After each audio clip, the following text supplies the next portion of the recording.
Well, we're down here at the Lagoon, a favourite spot of people that live in the Illawarra. Often people come down here to have barbecues, and it's the place that I'm going to meet my very special guest today. He is famous across the Illawarra for his radio breakfast show. Why don't we go meet him?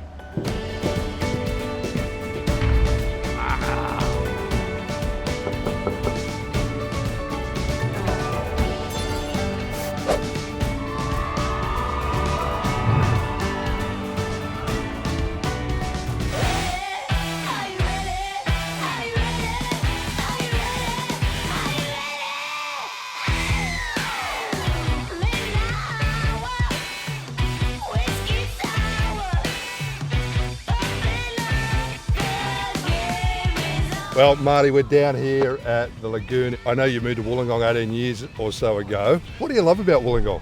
Oh, I think I've got to love the people that live here, particularly that's evolved around how Convoy has worked in this community, but you can understand why people don't want to leave. I know. I mean, it never rains. No, it's on rained this morning. That's just so unusual but for even Wollongong. On a day like today, I know. It's still beautiful. Like, you can look at that escarpment, you look up the coast and see that. Yeah. And we are very blessed to be where we are. So tell us about your background. I know you worked in cinematography. I studied cinematography and worked for a film production place making TV commercials, and we worked with 35mm, which what the movies work with. And then back then, the film industry was a real dying trade in Australia. And I had the chance to go across and work for Channel 9, working on everything from Wild Sports, 60 Minutes, Current Affair, most of their big shows, Midday Show, Mike Walsh, Graham Kennedy. He was one of the big investors, and his production company put together Crocodile Dundee. And working for Graham was an incredible insight into the man that he was, and fully understand why he was the king of television. Yeah, right. He was a teacher. We're showing our age now by acknowledging that. Some people will be listening going, who's Graham Kennedy? Who is that? Don't accept any cigarettes. And if you do, get Mum and Dad to light it for you, because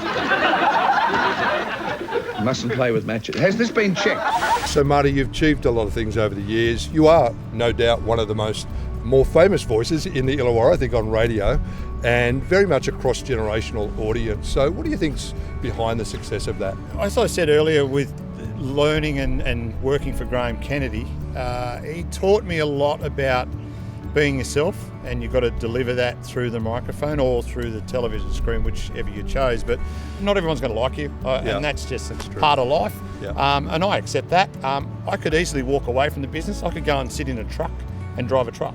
But I love what I do, and hopefully I can make a difference. That someone might be having a bit of a rough day driving to work, and they listen in and tune in, and we're laughing and carrying on, and they it might just resonate, and they go, oh, okay, they're having fun. It might just put a bit of a nice feeling into their world. Hey, we're going to have a chat about Convoy, but windy and cold in Wollongong, that's just unheard of. I don't know what's going on. So maybe we might duck into that great place called the Novotel, get out of the wind, and have a bit of chat. What do you reckon? For sure. Okay. Mate, we want to chat about Convoy because it's been an incredible success, 16 years now. What was that tipping point that got you from, that's a great idea, to making it happen? For Convoy, Paul, it started back in 97 when I met a little boy in Canberra when I was doing radio down there, who had cancer of the nervous system in his back. And little Ryan was about 3 or 4 and loved bikes and trucks. There was a group down there that was looking after families, exactly what we do with the Illawarra Community Foundation these days, families that were on hard times. And I thought, how can we make it better? The lady, her name is Yvonne Kushkiri. Now, she's looked after over 11,000 kids. Wow. Like, incredible. She should be Australian of the Year. She suffered cancer herself on numerous occasions, but for that, I got to know her and it was inspired by her. But they'd cook barbecues at the front of Bunnings and do little raffles. And I thought, how can we actually get more money for your little charity?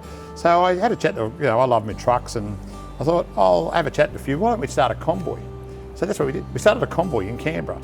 And of course, it still runs to today with great success. Not to the success that we've seen here in the Illawarra, but that's what inspired me to do that. And of course, I became very close to Ryan. I didn't have kids at the time, so Ryan passed actually after his 7th birthday. His doctor said he wouldn't get to 7, Well, he passed away a week after, so he nailed Wow. that. And I was in Brisbane at the time that he passed, and Yvonne had rung me and said, Ryan hasn't got long. And I said, how long? She said, get home, get back.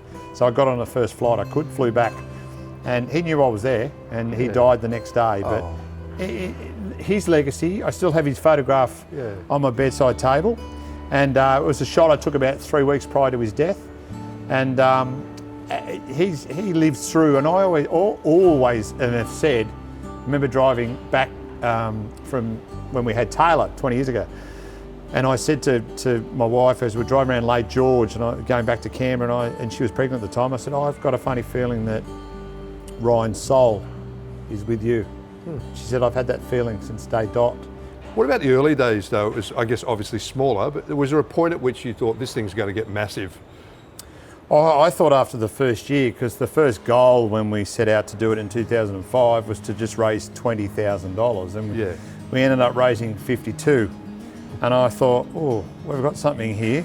I had one of the trucking company guys that was part of our committee, Matthew Murrell from Murrell Freight Lines, and Matty said, oh, do a live auction on the radio for lead truck. And at first I thought, oh, I don't know, would people be interested in an auction? And I ummed and ahed, and I went, I'll take that on board. And I thought, yeah, we'll have a go at that. Well, we raised 20 grand. It's amazing. In that hour, and I thought to myself, we've already hit our target. Yeah. We haven't even rolled a wheel. And Matthew Murrell led it at $5,100. Right. And then how that whole lead truck thing started to work, Alan Ross from Ross Transport, another local company, who finished on 5,000 and said, I'm out, but I'll donate my 5,000. Yep. That sort of set that precedent for what we see now in 15 years that we finished last year. All right, we're going to go to the People's Truck. $120,330. Wow, that's the People's Truck, but Derek. 180,000. Rob Starsick from the Dandaloo Boys. Where are we at? Where do we need to be? Oh, we're at 3 million, mate. Where can you get here? Take it any higher? But we are going to finish off today $310,000. $10,000. No way. 300,000. Big Al, get that red Peterbilt roar ready from the Dandaloo Boys, because on Sunday we've got ourselves a convoy.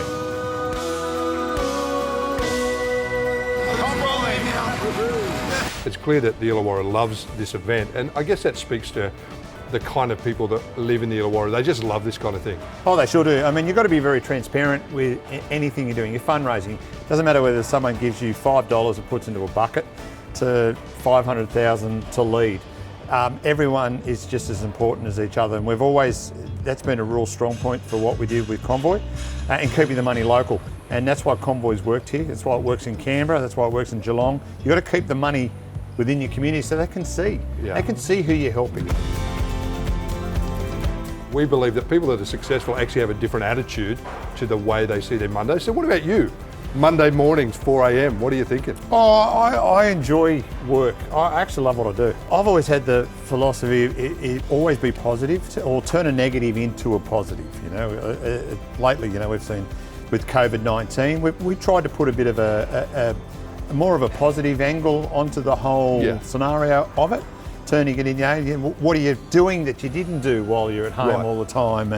And we try to instill that into the listenership and try and make them feel happy when they're driving to work or they're stuck in the traffic on the M1 or all that sort of stuff, and think, hey, you know, we're all in this together. Let's start off the Monday and kick off the week.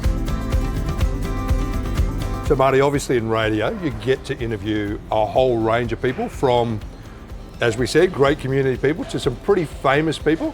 Who've you got? Who can you spill the beans on that you loved interviewing that was famous? You know, one of the ones, and I was so nervous, was Jason Alexander from Seinfeld. Oh, wow. And I was thinking to myself, wow, what do you say to this unique character? You know, he's such a talent. And I think the interview was supposed to go for about 20 minutes. We're locked in. And it went for about an hour. Really? We just had the best yarn. And it was fantastic. I absolutely loved it. Like it was the whole time you keep thinking, I'm talking to George. I'm talking to. I was. And you had that in your head, and you know, because he's got such an amazing background, you know, in theatre and you know, television, of course, as we probably all know him. You're giving me the "it's not you, it's me" routine? I invented it's not you, it's me. Nobody tells me it's them, not me. If it's anybody, it's me. All right. George, it's you. You're damn right it's me. Well, Marty, I have thoroughly enjoyed our chat today, and I know you wouldn't say it, but you have made a great impact on the Illawarra, and we want to thank you personally on behalf of this region, particularly for Convoy, but just as you said right from the start, keep being you, because that's what's doing it so well for us here in Illawarra. So I think you are a really worthy recipient of the TG Home glasses. So there Thanks, you go, Paul. they're yours, mate. That Try is them on. fantastic. You dropped by about 10 years there in age, I reckon. That's a 42-year-old look right there for you. You need to wear them all the time. Oh, thank you. Thanks, mate. Well, thanks for giving us the chance to talk about It was Convoy. great. No, we appreciate it. Much Thank you.